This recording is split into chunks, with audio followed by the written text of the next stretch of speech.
I really need to change the that intro because there's like 7 seconds of just black screen and music. I need to remove that and fade out the music so it's not a hard break, but they don't pay me for this. Hello, everyone. Welcome to Teams Fridays. Some other people, I think Jimmy Vaughn's going to join us. He's still wrapping up from selling Teams rooms. With us is the greatness that is Brian Wofford. Brian and I go back. It's been almost 7 years now, Brian. Does it seem like that much? It's been longer than that, man. No, because no, it's 6.5 years. Because you were the first assignment when I joined Microsoft Consulting Services was Wells Fargo. Mm-hmm. And your last week at Wells Fargo was my first week at Wells Fargo. So it's been there's like a quick overlap, and then yeah, you were like, they're putting Tressler on this account. Who wants me? Microsoft, fine, and you left. It's a timing game, but no, it was a fun engagement for sure. Yeah. So, who are you, Brian Wofford? Why are you on this show other than I asked you to be? So I'm a principal program manager for Fast Track, and so I'm happy to be here and answer questions, talk through some of the things that we do. Happy to be part of the program. Be invited. When did you become a principal program manager? That's like important. September. What's the difference between a principal program manager and a regular program manager? It's part of the our growth program inside Microsoft. So it's just as you're going through the process and learning and growing and helping others grow and all that good stuff. It's just part of the cycle, part of the career cycle. So what are you responsible for as principal program manager, Fast Track, Microsoft? Yep.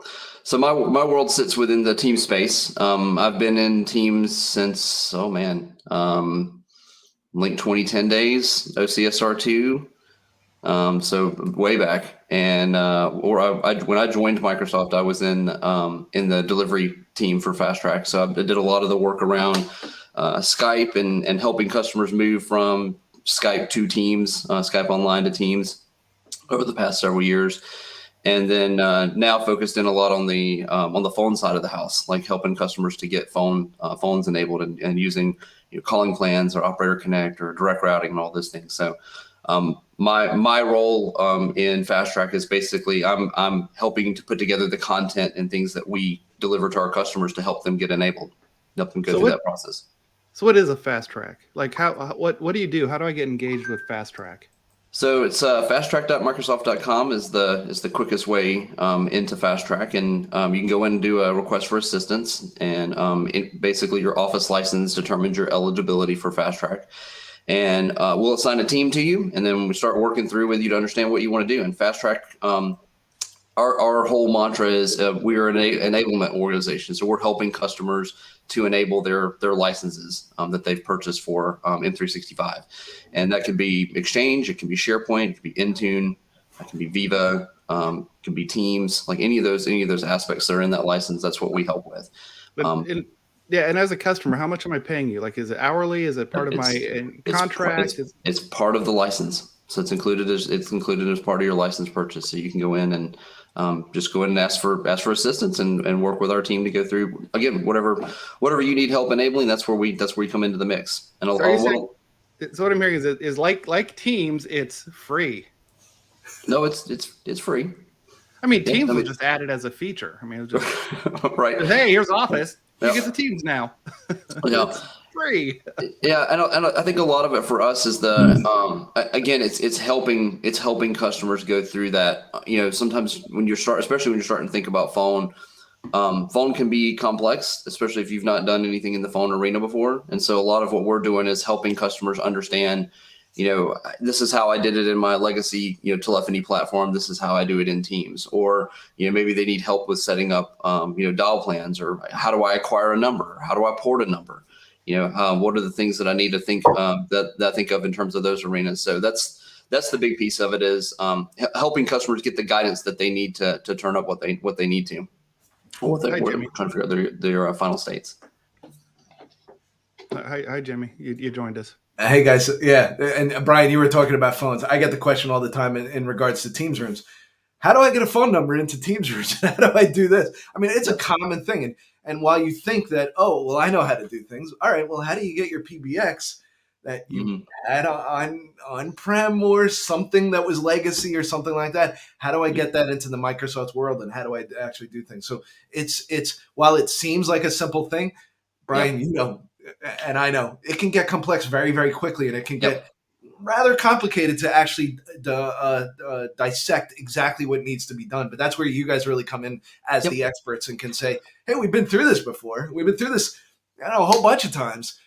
If you have a problem, we've probably seen it before. Yeah. Well, and a lot of it for us is, again, it's guidance, right? So we're basically we're teaching companies what to think about. What are the main questions? What are the gotchas? You know, what have we learned as we've done this over, you know, the past 6 years now, from a fast track standpoint. And we do the same things when we start thinking about rooms and Teams room systems and going through that process as well. Like it's really, as I said, you've got a lot of customers that come in and in many cases they're already very well versed in telephony. They've been in the telephony field for years and years and years, like most of us, I think, at least on this call, right? And so sometimes it's really just the question of, okay, well, here's how I did this in the old way, and how do I do this over here? Or what are the things I need to think about? Like we have a lot of conversations with customers around networking, right? Because networking is key, and especially in any UC platform, it doesn't matter, Teams or otherwise, but a lot of our conversations are really getting into that and making sure that people understand, like you've got to pay attention to your network. You've got to think through that. Like you can't just go flip a switch and go, okay, I'm going to go do some Teams calls. And even more so when you start turning up, telephony, right? Where it's going to be a way for your customers to reach you and interact with you and, get services from you, et cetera. It becomes even more critical. So we go through a lot of those conversations and a lot of the groundwork and kind of thinking through what are the things that you need to do. What are the things that are necessary to get up and running in order to make sure that you're going to have a successful rollout. And then just answering questions. Like I said, sometimes it's sometimes they're simple. Sometimes we've seen it. Sometimes it's complex and we've got to kind of work through it with them. Jimmy, you mentioned people ask Teams rooms how to add phones. Somebody should do a video on that. Somebody should do a video on that, right? But Brian, you actually spoke about networking and everything else. I'm actually dealing with some issues right now because networking is key. And one of the customers that I've had discussions with lately, they came from that link to Skype to now Teams world, but they've still got Exchange on-prem, and they've got some legacy hardware that's there, and understanding the networking and the auto discovery that used to happen versus the audio discovery that's happening now. A lot of people don't go back and look at, we talk about DNS and we talk about settings that might actually be your auto discovery settings. If you didn't go back and you didn't actually clean those out, right, your networking may actually be pointing in different places. And sometimes, and it's the most struggling thing, like you said, because sometimes it works and sometimes it doesn't. Right. And then you go in and you've got to uncover all these things. And back in the days of Link and that, it was much easier because there was less to sort of troubleshoot. Now we're getting into the world of, like I said, unless you've gone back and cleaned that up, you may actually have DNS entries internal to your organization that actually say link discovered dot so-and-so dot so-and-so that you don't even know about. Right. And it's resolving to an address that has been decommissioned. Right. Well, and I think some of it, a lot of our conversations, we deal with obviously, global companies and we talk about how do you get, what is the fastest, cleanest path, to your tenant from your on-prem environment. And many times we're having conversations around local DNS. And like if you've got customers that are in the States and maybe you've got folks that are in EMEA or APJ or wherever that might be in the world, if they're all resolving to the States DNS, and you're gonna get routed the long way, right? You're not gonna get to that local hop and get that really good experience. So many times those are the type of things that we go through is really understanding, how's your environment set up, and then here's the key things that you need to think about. Same thing happens in the world of policies, right? There's a ton of Teams policies out there. I see our friends. We've got Brandon and Lars from Poly, and that's one of the things that we discuss all the time. Michael, this. We get on with the policies. We get on with the OEMs, specifically like Poly, and we say, all right, how are you guys dealing with it? They're like, our number one issue that comes into our call centers is conditional access and policies and all these things that sort of work on how do I get devices into this system and so on. Yeah. No, the policy question, like we go through that a lot. We go through a lot of questions around, how do I retain, chats and how do I think about recording, or if I'm going to do things with call record or how does that work? But those are all questions that we answer, and we kind of go through and again, provide that guidance on it. And it's kind of a one-stop shop of, if you're stuck, come and get one of our teammates on there and let's talk through it so we can figure out and see what the answer might be for you. But so back to that networking talk. That's why when I put the Teams Rooms Windows training together, module 2 is networking. Like before we even talk about resource accounts and what a center of room console is and optimizing the audio in a conference room, module 2. Because if your network's screwed, it doesn't matter how awesome you design the hardware, your meeting's going to be trash. It doesn't matter. You could have bought a $10,000 camera or put a Brio on the wall. It won't matter. Right. So that's why we did that. The other thing that's been warming my heart lately on Reddit, I know I'm wading into a bit of a cesspool there, but the Reddit Teams channel, there've been a couple Teams Rooms questions, the comments last couple of days, and people who I don't know, maybe I know them in real life. I haven't tracked down who they are on Reddit. They're just hitting the mantra, so the message is getting through. Put them on a separate VLAN. Don't domain join them. Don't do this. Just keep your hands off and go. Because people are asking questions like, can I use LAPS, which is what local admin password, whatever, the automatic password change? The answer is yes. But the real question is why? Like, why are you doing that? And I get it. Maybe admin password. Can I or should I, Michael? That's the question. Yeah. So I'm sure, Brian, you get hit up with those all the time. Not necessarily on Teams Rooms. You're more on the Teams phone side. But it's like, we have all these policies that block this and block that. And you're like, that's how you used to do it in the good old days. Right. Yeah. And like I said, again, it's that guidance conversation. It's just, it's understanding what's out there. Many times it is helping people understand how to find the things that they didn't know that they needed, right? You don't know until you know, right? So some of it is if you're coming in, to the Teams environment or phone environment, or even Rooms environments, and you've not experienced any of that, you don't know what to go search for, right? And so sometimes that's a lot of, when we get on calls, that's a lot of the help that we're providing is, this is your question. Here's all the articles that kind of, walk through that. And you really not only being able to give them content, coming out of our engineering team, but also being able to sometimes decipher or help to understand or demystify some of that of, okay, well, I've read this article. I don't know what that really means in my environment. And so our teams can kind of go through that, help them kind of understand that. So you said you're primarily enablement, which is, I think on Teams Rooms, you would help people set up 5 Teams Rooms or whatever. And then after that, they can go off. How far do you go in helping customers set up Teams Phone?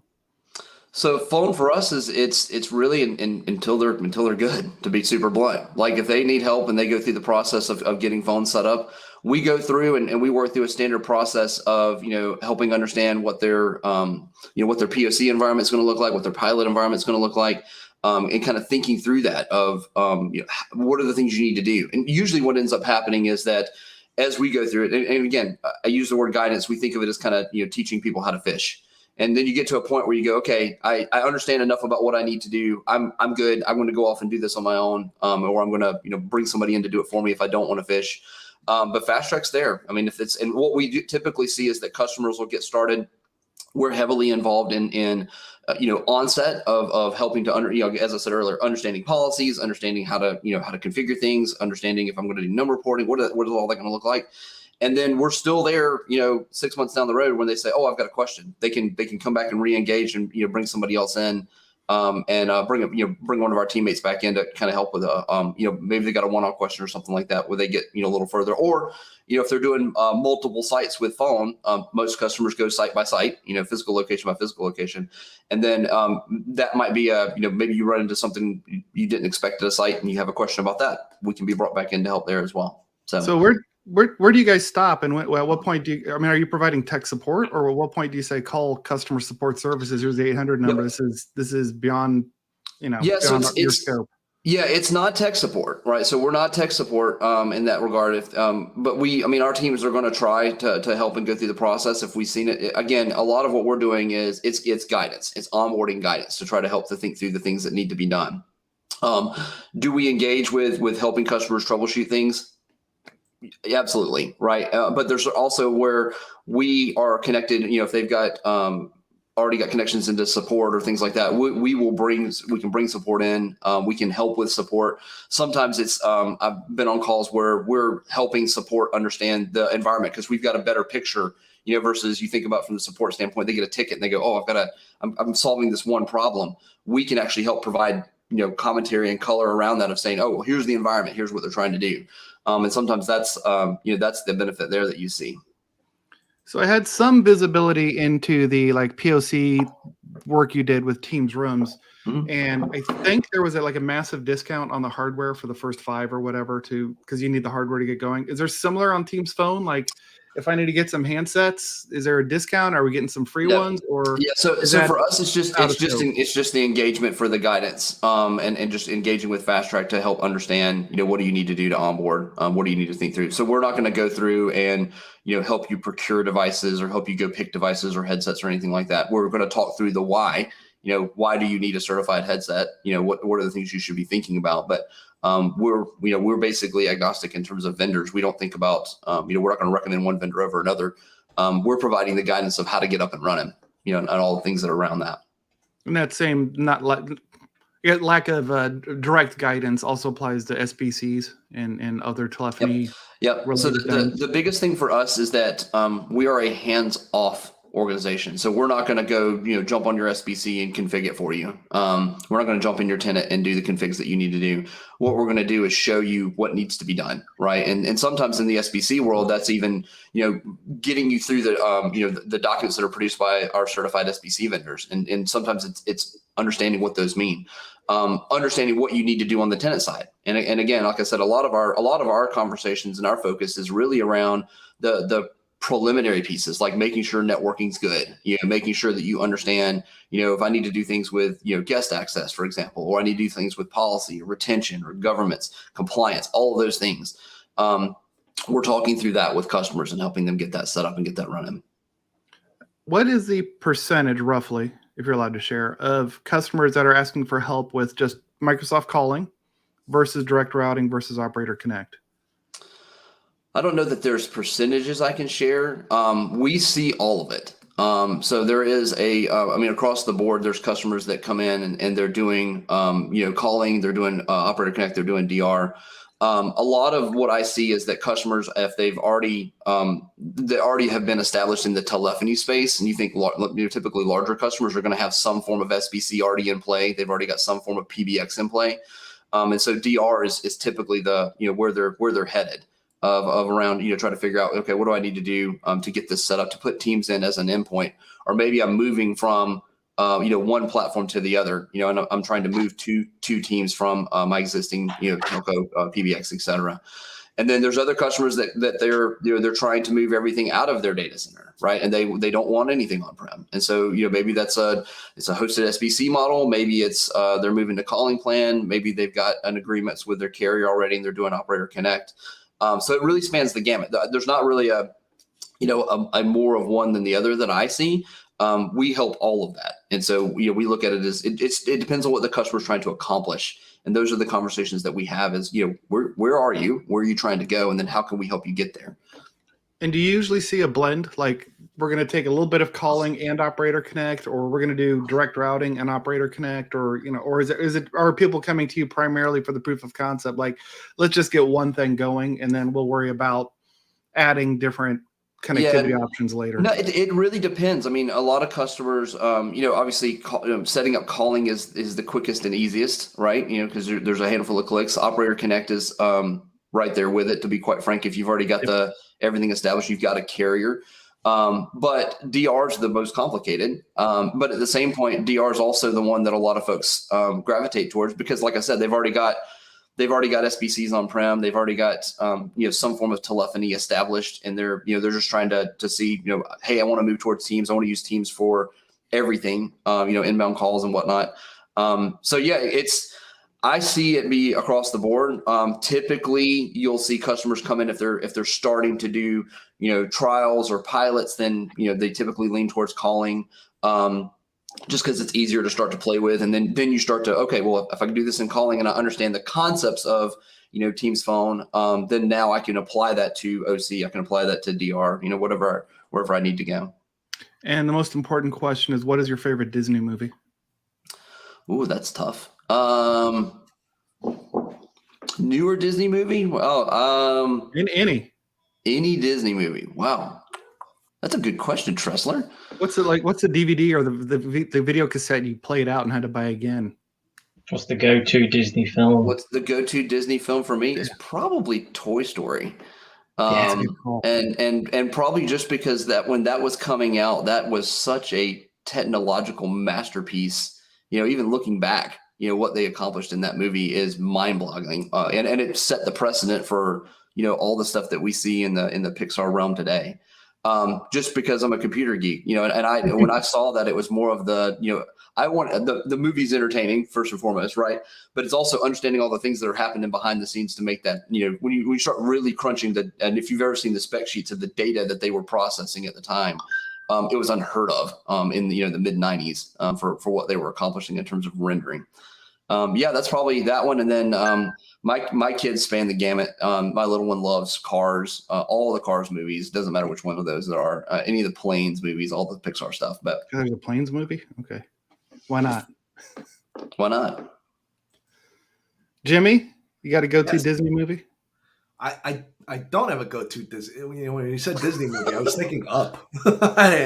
Yeah. That's But- a solid film. Is that Disney or DreamWorks? Where No, all the that's same, Disney. or- That's Disney Pixar. Is all up. right, yeah. Yeah. I mean, I'm kind of in the same world as the dog there, where squirrel. Oh yeah, 100%. Brian, have you met Jimmy? Jimmy, have you met Brian? Squirrel. Yeah, that's the 100% of my day. Like chasing whatever's the next new thing that we need to do. Or I was just answering email, to be honest. Yeah. Yeah. But I don't think that surprises anybody on here. So I'm going to go with Tron. Is my favorite Disney Tron's movie. your favorite. Ah, Tron. Original Tron or the reboot Tron? The original Tron, but I did not hate the reboot. I kind of want another. I want a Tron 3. Tron 2 was the solid Daft Punk doing the soundtrack. I mean, come on. Oh yeah, it was like the crazy album of all of them coming back and kind of coming back around. That's a great album to work to. Yeah, I'm Just looking for it right super now. super good. Look, Martin, you want to put on a Pizza Planet shirt? I had one on yesterday. I actually have a very similar Pizza Planet shirt. Look It's a at bit you. creased, There we but go. yeah, Pizza Planet. You said Yeah. Toy Story, so I was like, I got the T-shirt for that. Yeah. That's always the running gag with my team is that most of my T-shirts are Disney geeky focused, and then for the longest time when we started having teams backgrounds, it became the game of can Brian match his background to his T-shirt, and that Nice. was like 30-something days straight of being able to find backgrounds that matched T-shirts, and then it became the Lego game, like can you match your T-shirt to your Lego set, and then that's a fun game to play. But So for those that don't know, Brian is an adamant hardcore Disney fan to the point that he lives in South Carolina now, South Carolina. South Yep. Carolina, but is a Disney season pass holder. So for those who don't know the U.S., what is that, like 500 miles, 400 miles? it's about 550 something. That's what, 5-ish. like 800 kilometers for the rest of the world. Yeah. And that's It's a about- commitment. That's a solid day's drive, and then go to the parks, and then you got to drive home. It's about 7-ish hours. It's not too bad. Yeah. But yeah, it's basically we've been going since I was little. Like my first time in Disney, I think I was 3, and have been so many times. Like it's even hard to. We're trying to. My oldest was trying to figure out like how many times have you been to Disney, Dad? And I was like, I don't even know. Like it's a lot. Like it's bad enough that as people on my team start to plan Disney trips, I'm the first person that gets a phone call, and it's like okay, what are all the things I need to do?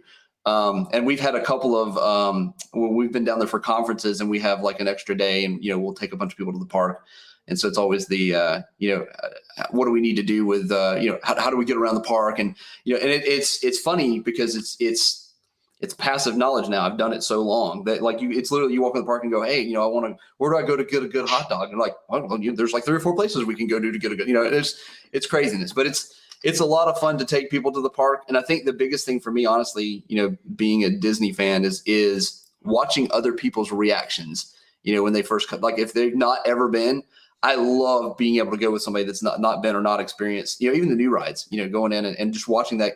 It's like that kid, mentality. Wow, this is so magical and so amazing. But yeah, that's always fun. Right. Then I'm going to say this. Do not expect Jimmy to go make a wardrobe change during this show.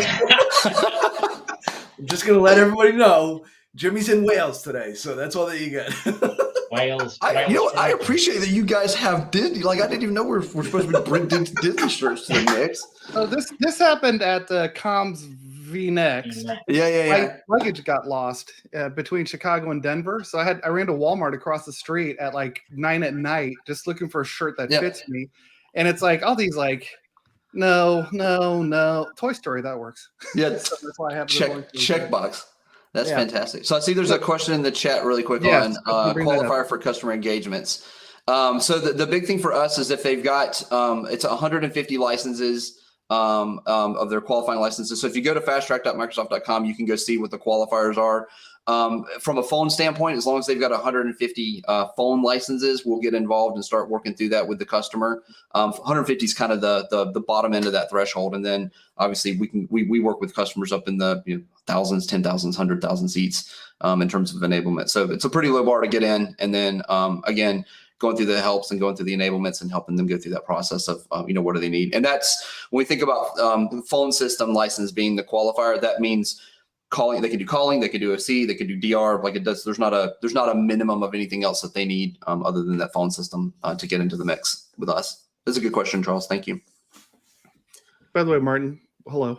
You joined us like 20 minutes ago, and other than swapping shirts. Yeah, I jumped in. I was coming off another call and then jumped in. So, his shirt foo is on point. So it is funny, Brandon put in the chat that the best project management job ever. 100% correct. I had a trip many years ago, and I was trying to explain to my team. I'm a big fan of Power BI and data management. Like data's king, right? When you start dealing with teams, you do a lot of stuff in CQD, and you do a lot of stuff in Call Quality Dashboard, and you're doing a lot of things in the Power BI reports. And sometimes it's always for people that haven't dealt a lot with data, it can be overwhelming, right? And Power BI can be overwhelming. It's, like imagine the first time you ever used Excel, right? You're like, oh, wow, look, what I do all this, and then you start learning formulas. You're like, oh, I can do things. I can code in here. Power BI is very similar. And one of the funny things is we were sitting at a conference, and one of my colleagues decided they wanted to go to Disney with me. And I got this idea of, well, I'm teaching people constantly about Power BI. I need a make it real story, right? Just showing people data about their network or about their Teams devices.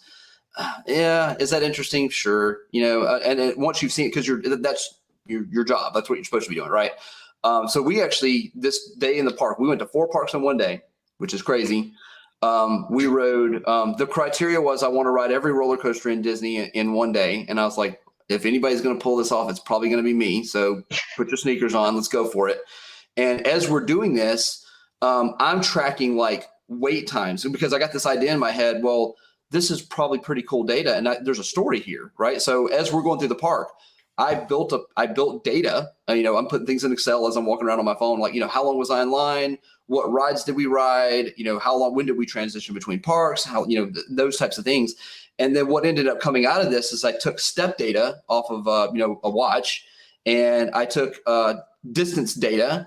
And then I matched that up with the amount of time in the park, and I built a Power BI like that night to share to the team the next day, and basically talk through, hey, here's Power BI, and here's how useless data, right? I mean, nobody cares how far Brian walked in Disney. I cared; it was a lot, but it was hit also, my 10,000 steps. Yeah, you get your 10,000 steps by like breakfast, But it was really cool because you can show like the facets of Power BI, being able to say, oh, I can click on a park and show me all the rides and how much time did I spend in that? How many miles did I walk in that? How many steps did I do in that park? And then same thing. So you can kind of slice and dice. So it's a cool teaching aid. But that's another, as Brandon was saying, like tying Disney into project management, it 100% is. I've always said like being a PM, being able to PM at Disney is an art form because there's so much stuff going on. I get there's things like time of day and whatever, but did you, and you have a small sample set, but did you calculate wait time versus length of ride and see where the best value is? So if one roller coaster Yeah. ride is 2.5 minutes long, but the No. wait is 4 hours, is that worth the wait versus one that is a minute long, but the wait was only 15 minutes? No, we didn't go to that. We Geez, didn't man, go to come that. on. What, That's the what next I- Power BI hey, report. listen, on the next trip down, Tressler, you can go with me. We'll capture some more data. Try to get 4 parks in one day. It's pure craziness. But no, we like I said, it was just more of a trying to think about how to make Power BI fun for people that don't do data on their day-to-day basis, and that was a really good stepping stone for that. And I've used that data. I can't tell you how many presentations now. Just hey, this is stupid data that means nothing, but it lets you show. And it's the thing I found with trainings, and we do this in Fast Track too. Like a lot of it is, it's a relatable experience, right? And so sometimes even when you're engaging with our team, it's the fact that we've already done this and we've experienced a lot of interactions with customers and environments and questions and configs. And so some of that that's what you're getting, is that relatable experience of you're not just coming in with somebody that hasn't seen it or hasn't done it. And I think, like I said, Power BI Story is the same way. So on a general Teamsy, how does Fast Tracks communicate with each other? So you have your group of Teams Phone, capital P, experts, and then you have the greater Fast Track. So Yep. does every group have a team? Is there one team and a bunch of channels? How do you guys how have you figured out that? There's a couple of ways. So I'm in a ton of teams, but that's isn't everybody nowadays. The way that we communicate, we're in Teams a lot. We're still in email for some things. We're in Teams usually first. In the Fast Track world, we have teams based off. There's a formal Fast Track team that kind of has channels based off of workload. So we would have a channel for for Intune. We have a channel for Teams. We have a channel for SharePoint, et cetera.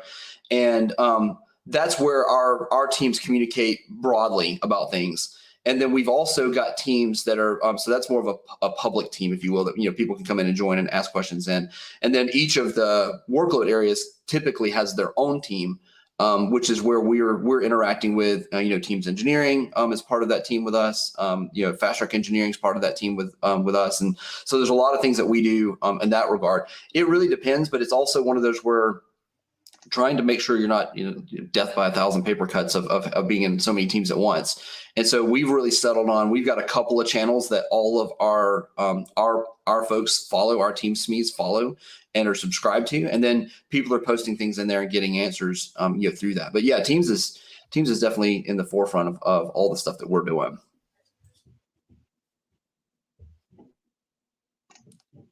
Look at that mute challenge. I knew eventually it would happen to you. I was just waiting. Dude, I am. Mute is not the only challenge I face in life. You know what other challenge I face? I've never been to Disney. That's another challenge I face in life. Never? Never. I've been to Universal. I've been to Epcot. How do you go to Orlando and not be at Disney? How do you live an hour? Brian's like, how do you live an hour 15 away and not go? I know. I know. He's like, the struggle. He drives. He drives an entire work day to just get to the park, and I could be there by lunch. But by lunch today? Oh yeah, you could go to the park today if you wanted to. I could do the Epcot around the world drinking in an hour and a half. I could already have the first beer in my hand. I know every time I go to Orlando, you probably find me at least for one night at Disney Springs for dinner somewhere. Yeah, I have done Disney Springs. I met who was it? You, right? Brian, you met us? Yeah. I took you over there. Yeah. I almost went there again, but my dad came to visit with my nephew, and we weren't going to fit Disney. And I want to take my first trip might be taking my 12-year-old nephew to Disney. Yeah. But my dad has some serious knee pain, so he couldn't walk. So I was going to say, well, we won't have time for Disney. We won't have a day on our agenda. But we might be able to do Disney Springs. Yeah. But because my dad's walking issues, I had to pass on that this time. Yeah. Well, they've got these little ECVs, the electric vehicles. And so I've taken my parents a couple of times, and they have challenges with long distances of walking, and then they just get a little scooter and they scoot around the park all day. They had a great time. We were there May, I think, with them. So it's a lot of fun. It's a different creature, but it's also one of those where, again, I don't know. I'm a little nostalgic. I've been there so many times that it's kind of the going back with my parents was a lot of fun for me. Would you rather spend time with your parents or Disney? Which one is more home? Parents are more home, and if I can get parents in Disney, it's like the best of both worlds. It's like, yeah, it's the greatest day of your year. Oh, it works. It works itself out well. Yeah, but no, it's like I said, there's always options of how to have some mobility. So I've been doing a bunch of Intune conditional access videos and learning on my own. And you're fast tracking Teams phone. How often does that come up that people are like, yeah, okay, I can call from my desktop, but I can't sign in on these phones we just bought. Does that ever come up? Or is that just made up stuff that Tracy and I are dealing with? No, it definitely comes up. There's lots of and a lot of the stuff. Tracy was part of Fast Track for a while, and instrumental in a lot of the things and the documentation and stuff that's out there around those different scenarios. But yeah, no, like I said, we see a lot of different scenarios, a lot of different stuff that folks are working through. So then on the Fast Track side, you bring in an Intune person to help break through that stopper, that blocker. Yeah, so we would go through. So we've got subject matter experts in multiple areas, and typically when we get into that, it's a conversation with an Intune SME and a Team SME, and it's trying to figure out, okay, what are the pieces of where, what needs to be configured where to make everything work. That's definitely occurred, where we've been in calls like that. I'm waiting if someone else has a question before I ask another silly one. You always ask the best questions. So. Okay, so Brian, what's your favorite Lego build? Ooh, favorite Lego build is probably the Batmobile, 1989 Batmobile. How big was that guy? Hold on, let me turn the cameras. It's going to let me flip my camera to non-blur easily here. Yeah, so do you have the Batmobile? Oh wow, yeah, look at all that Lego on there. Yeah, I have Lego problems, Martin. So it's up at it's a good problem to have, though, really. Yeah, it's up at the very top of the screen. Let me I'll grab it. It's giant, right by the Ghostbusters mobile. Yeah, the Ecto One. Ecto One. There, see. This was a massive build. So this thing is huge. Cool though. And it was a really, really cool build to do. I've gotten to the point with my kids now enjoy Legos. And so a lot of times it's that they want to come down and help build, or they want to be involved in building. And it's just really cool. Hold that up again. Do you ever take it apart to build it again? No. One-time build. Once it's done, and I'm a happy guy, and then we're set. And usually it's trying to find what's the next build. My wife has a hard fast rule of I'm not allowed to have more than like 2 unbuilt boxes at any given time. It seems fair, No more 2 active builds. 2 active builds at a time. But the Batmobile was it was a multi-day. It was hours and hours and hours. It was difficult, and on the very top of the shelf, right there is Voltron, and Voltron was a very hard build too, because it's you build each cat individually and then combine them all together to form Voltron. What about Ecto One? Ecto One wasn't bad, believe it or not. It was a fun build too. Lots of stickers, but a lot of the pieces were. I think the Batmobile was hard because almost every piece is black, and so as you're hunting for pieces, like you normally you divide things into piles, right? And you figure, okay, these are these colors, and this is where this is. It's like doing a puzzle. With the Batmobile, it's like, whoa, all these are okay. All right, so we're just gonna go bag by bag and just lay them all out. And what I typically do is I've got a giant mouse pad, and I'll basically put a bag out on the mouse pad where I can see everything, and then work through that build one at a time. And then obviously, like I said, getting to spend time with kids and getting them interested in building and going through that. I've always enjoyed it. It's a stress reliever for me. Some people are like, well, no, building Legos is frustrating. I'm like, no. I mean, for me, it's just you do it when work on it while you're on a call, putting a couple pieces together, paying attention, whatever you need to do. And then, also getting to spend time with the kids and having common interests, that they enjoy building it. The problem with my kids is that they build something, they go, well, can we play with this? Like, no. This is art. You don't play with art. It's now put together. It's going to the shelf. Done. It has a place. It is empty. It lives there and will not be moved. Yeah. There's been many a times where the R2 build will he'll mistakenly not be here. Like where is R2? But that one was fun. The Wally build that's right here. Oh yeah, Wally. Yeah. That one's out of production now. So that was another really cool build. No Eva for Wally. There's no Eva, but he does have a plant. So the front of him folds down. He has a little plant that fits inside the front of it, in the front of him, which is really cool. That was a neat build. Lego. Yeah. No, like I said, I got Lego problems. And as I was saying at the start of the call, sometimes it's can your T-shirt match your Lego set? And I can do that for at least for a little while. Yeah. Go through theirs, and then there's the Optimus Prime right here. That was one of the last ones too. That was a really fun build. And then I had a friend. We actually had, as part of our Give campaign at Microsoft, we worked with. There's a gentleman that has a replica Optimus Prime, and we actually worked with him to bring that to the Charlotte campus. And you want to talk about a whole bunch of adults losing their minds?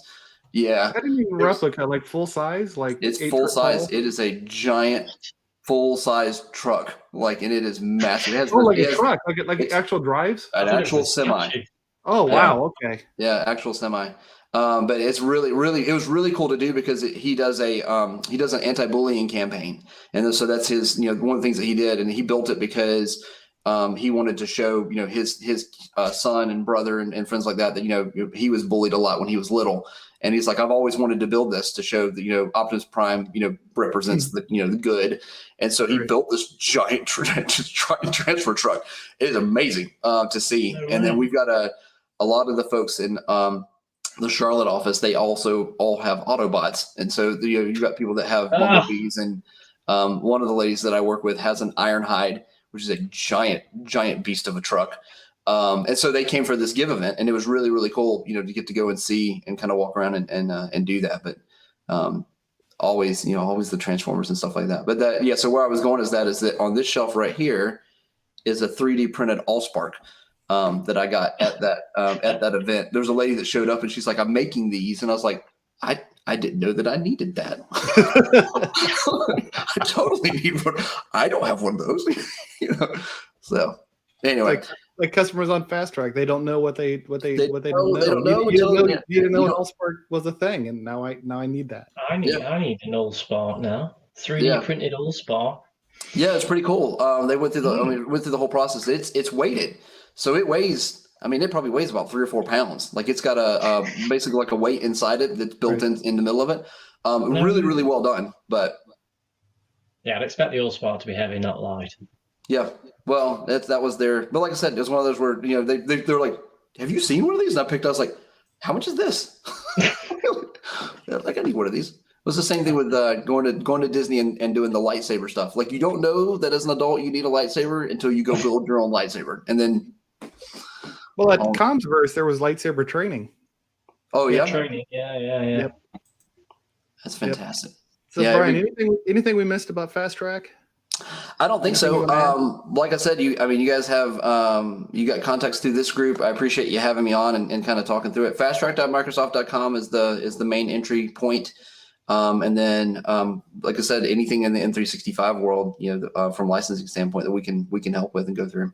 And coming up in your life, you're running a marathon at Disney? Half marathon weekend after next. Yeah, Martin just ran the London Marathon. Oh yeah, I did. Yeah, last time I was on Teams Friday, it was just before, I think. Yeah. So I did London. So I did see someone said, hey, so I went to Disneyland Paris after or before, I can't remember. Yeah. And then they're like, hey, there's marathons at Disney. I was like, yes, let's go. And then I was like, sold out. Yeah. I've got to do one of those. So it is so much fun. Yeah. So a lot of it for me is, so I've got the half is, it's called the Wine and Dine. And so you basically, any of the Disney runs, you're running through the parks before the parks open and behind the scenes of the park. Between the parks, because all the Disney parks are actually pretty close to each other, like from a distance standpoint. And so you're running through the park. It's super cool. Like, and then they've got it's one of those where I tell people you're typically not running for a PR, right? You're typically running just to run, to enjoy it, to go through the experience, and in some cases it's just to finish. They have a timing where you have to be faster than 16-minute mile.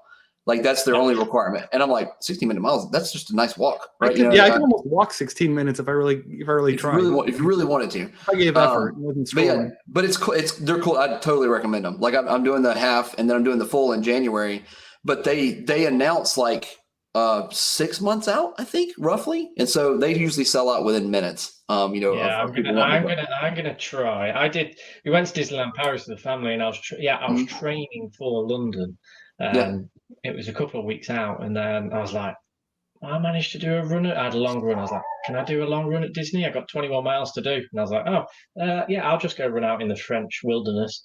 And then I realised it was 4:30 in the morning. And I was like, oh, it's pitch black, and I don't know where I am. So I was like, okay, I'll just try and run around the lake. Maybe I could do 21 laps of the lake, and then the lake was like half a mile wide, and I was like, I'm gonna need some more space. So then I was like, creeping into add a little, village. add something to And it. then I spoke to the security guard who spoke no English. He was like, in French, and I was like, Right. run around? He was like, oh, oui. So then I ran around, and then I slowly crept to the entrance of the park, and I managed 21 miles around the whole of the outside of That's fantastic. of Disney Village, all the hotels across the park. There was no one around at all. And then 7:40 in the morning. So it was pitch black. Then the sun rose up, and that was it. Yeah. And then people started coming alive. And Right. then, I did 21 miles, got back to the hotel room, and the family was still asleep.